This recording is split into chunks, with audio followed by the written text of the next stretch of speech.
बाबर आजम ने यह साबित कर दिया है कि उनका शुमार दुनिया के बड़े टी20 प्लेयर्स के अंदर होता है और पाकिस्तान के अंदर तो उनके जैसा कोई भी टी20 प्लेयर मौजूद नहीं है।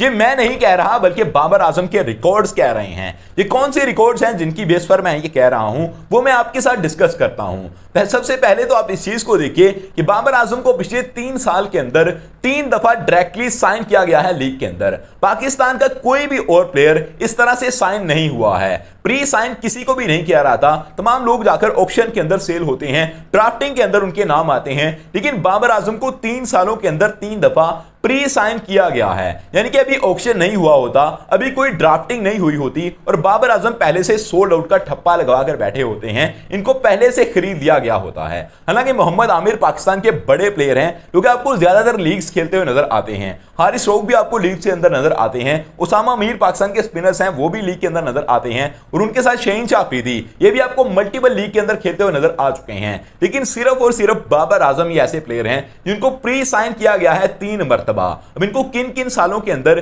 किन किन टीमों के अंदर प्री साइन किया गया उसके बारे में बात करते हैं। अगर आपने अभी तक चैनल को सब्सक्राइब नहीं किया तो स्पोर्ट्स 24 पीके के चैनल को सब्सक्राइब कर लीजिए। इसी तरह की वीडियोस आपको देखने को मिलती रहेंगी। सबसे पहले अगर साल 2023 की बात करें, साल 2023 के अंदर बाबर आजम का बल्ला रन्स भी अच्छे खासे उगल रहा था और इनका अच्छा ओरा सेट हुआ था। लोग बात कर रहे थे कि इनको लीग्स खेलनी चाहिए, इनको थोड़ा सा टाइम फ्री मिला और इन्होंने अपने आप को ऑफर करा दिया कि मैं आपके लिए अवेलेबल हूं, कोई लीग मुझे पिक कर सकती है। लंका प्रीमियर लीग के अंदर इनको पिक कर लिया गया। श्रीलंका के अंदर होने वाली लंका प्रीमियर लीग के अंदर इनको डायरेक्टली साइन किया गया था। उस वक्त तो ये क्रिकेट के किंग कहे जाते थे और बड़े अरूज पर थे बाबर आजम। तो इनको जब पिक किया गया तो बाबर आजम भी काफी इस चीज के एक्साइटेड थे। उन्होंने अपनी एक्साइटमेंट जाकर लंका प्रीमियर लीग के अंदर शो भी करवाई थी क्योंकि 8 इनिंग के अंदर बैटिंग आई बाबर आजम की और उन 8 इनिंग के अंदर 261 रन बनाए थे बाबर आजम ने और सेकंड हाईएस्ट स्कोरर भी थे लंका प्रीमियर लीग के अंदर। क्योंकि श्रीलंका की विकेटों के ऊपर ज्यादा रन नहीं बनते हैं, वहां पर स्पिनर्स तो अपना जादू दिखाई रहे होते हैं, साथ फास्ट बॉलर्स भी अच्छी बॉलिंग कर पाते हैं। इस वजह से ज्यादा बड़े रन नहीं देखने को मिलते लंका प्रीमियर लीग के अंदर। तो बाबर आजम 261 रन के साथ लंका प्रीमियर लीग के साल 2023 के सीजन के सेकंड हाईएस्ट स्कोरर के तौर पर सामने आए थे। फिर साल 2024 का सीजन आता है। साल 2024 के अंदर बाबर आजम थोड़े डाउनफॉल से गुजरने लगे। लोग इनके ऊपर बातें करने लगे कि बाबर आजम अब उस तरह का बाबर आजम नहीं रहा जो पहले देखने को मिलता था। एक तो साल 2023 का जो ओडीआई वर्ल्ड कप था वो पाकिस्तान के ऊपर क़यामत बनकर टूटा था और उसके बाद पाकिस्तान के प्लेयर्स का डाउनफॉल प्रॉपर्ली स्टार्ट हो गया था। लेकिन फिर भी साल 2024 के अंदर बाबर आजम को बीपीएल के अंदर साइन किया गया। बांग्लादेश प्रीमियर लीग के अंदर बाबर आजम एक दफा फिर से डायरेक्टली साइन हुए। इस दफा इनको 11 मैचेस के अंदर खिलाया गया।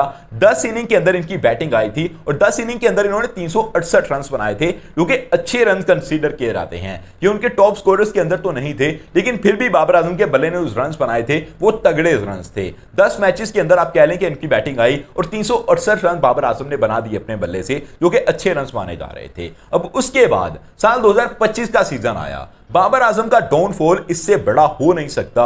इनको पाकिस्तान की टीम से ड्रॉप कर दिया गया।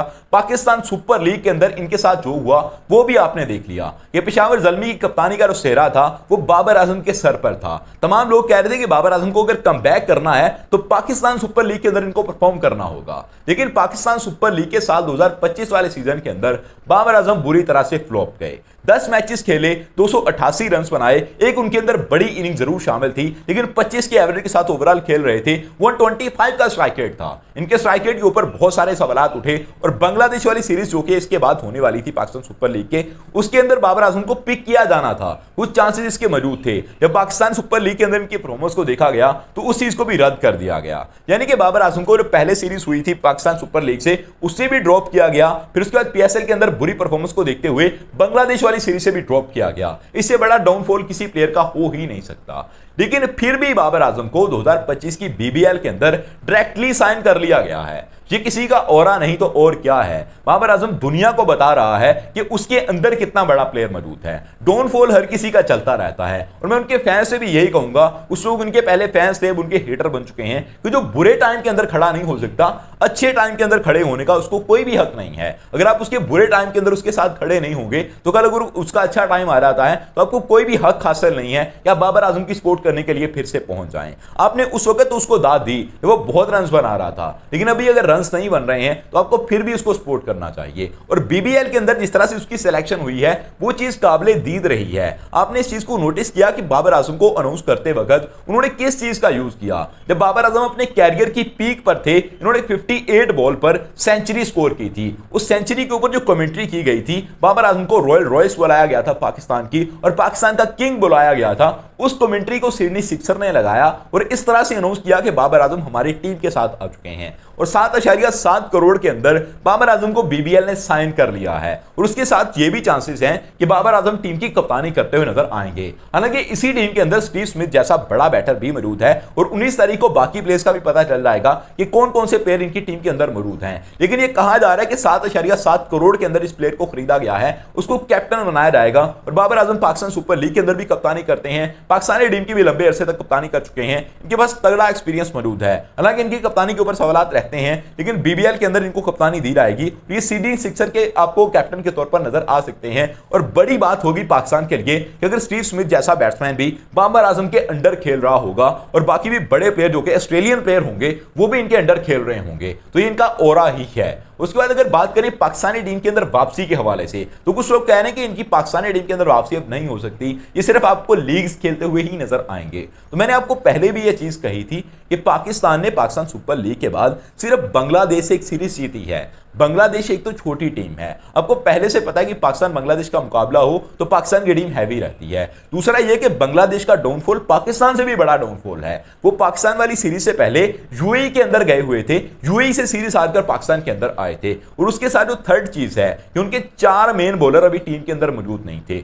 वो 4 मेन बॉलर जो टेस्ट सीरीज के अंदर पाकिस्तान के अंदर आए थे और पाकिस्तान को हराकर चले गए थे। रावलपिंडी के फट्टा विकेट के ऊपर जो उन्होंने धुलाई की थी पाकिस्तान के उनके बैटर्स ने, और जो उनकी बॉलिंग छाई थी, वो तमाम चीजें आपको याद होंगी अगर आप क्रिकेट फैन हैं तो अगर पाकिस्तान की टीम इस बांग्लादेशी टीम से जीती है तो ज्यादा खुश होने की जरूरत नहीं है। आगे आने वाली सीरीज पाकिस्तान की टफ सीरीज है, बाबर आजम की जरूरत पाकिस्तानी टीम को पड़ जाएगी। बाबर आजम को पाकिस्तानी टीम की कम जरूरत है, जो टीम है इसको बाबर आजम की ज्यादा जरूरत पड़ने वाली है। इस चीज को नोटिस करके रख लीजिए कि जब भी पाकिस्तान का टॉप ऑर्डर फेल होगा, जब भी पाकिस्तान का मिडिल ऑर्डर फेल होगा, तो आपको बाबर आजम फिर से याद आएगा। आपने फिर से उनकी कवर ड्राइव की पिक्चर्स लगानी है कि इंग्लिश विकेटों के ऊपर बाबर आजम सबसे अच्छा खेला करता था। बाबर आजम जैसा प्लेयर तो दुनिया के अंदर मौजूद नहीं है। ये पाकिस्तान के मिडिल ऑर्डर टॉप ऑर्डर के फेल होने की सिर्फ देर है, उसके बाद यही कुछ होना है। और जो आपने अनएक्सपीरियंस प्लेयर टीम के अंदर शामिल कर रखे हैं वो फिलहाल तो बहुत अच्छी लय के अंदर हैं, लेकिन उनका बहुत ज्यादा एक्सपीरियंस ना होने की वजह से उन्होंने बहुत अच्छे बॉलर्स को खेला नहीं हुआ। इस वजह से